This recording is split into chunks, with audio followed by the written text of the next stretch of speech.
Amazing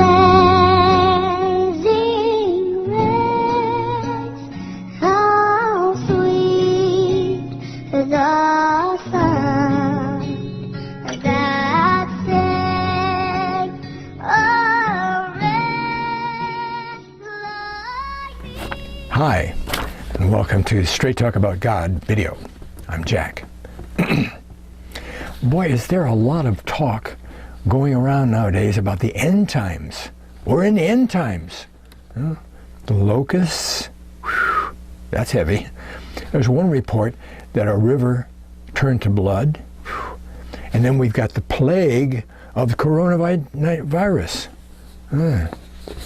Well, yes, these things are part of the end times, but they are not part of what happens in the book of Revelation. Hey? And people put those two together as the same thing, and they're not. Hey? Folks who have hardly ever opened the Bible are spouting this disinformation and saying that we're in the events of the book of Revelation, the great tribulation. Not so. Hey? Well, we have to put together more than one or two verses to reach any conclusion. Right? And we also have to take in the whole picture of the book of Revelation and not use that book to confirm that we're in the end times. Okay?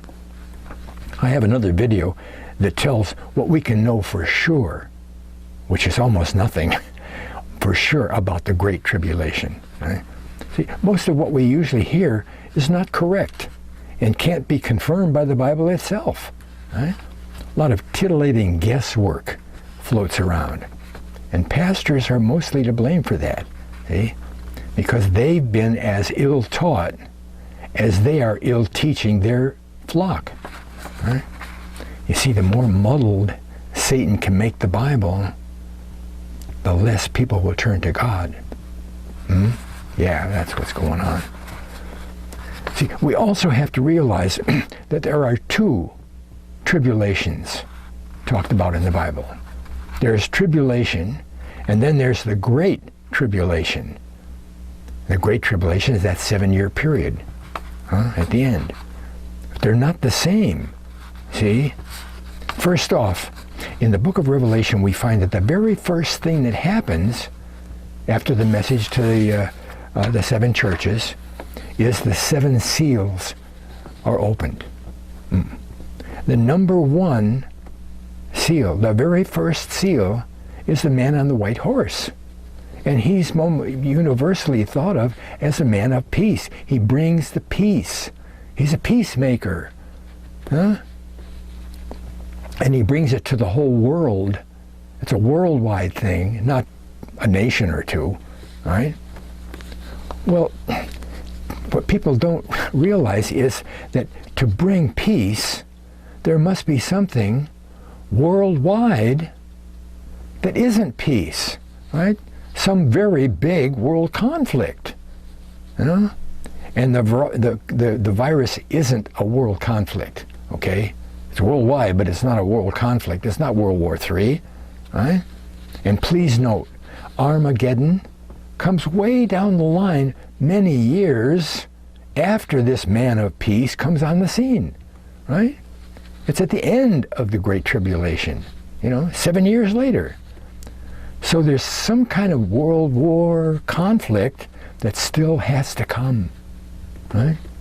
Before we can even get into the Great Tribulation. And following that idea comes the fact that all the bad stuff that happens when the 7 trumpets blow and the 7 vials are poured out also comes many years, at least 3, by some accounts more than that, after the man of peace comes on the scene. Okay? So now you must be able to see that these troubling things that are happening now in March 2020 are not, capital N-O-T, what happens in the book of Revelation. Okay? We are in tribulation, but not the Great Tribulation. Okay? Please don't take today's events, which are going to get worse, to mean that we're in the book of Revelation. We're not. Okay? Now I know that doesn't make us feel much better, and much harder things are coming. But at least we were not going to be perpetuating misinformation. Huh? Thanks a lot for watching. God bless.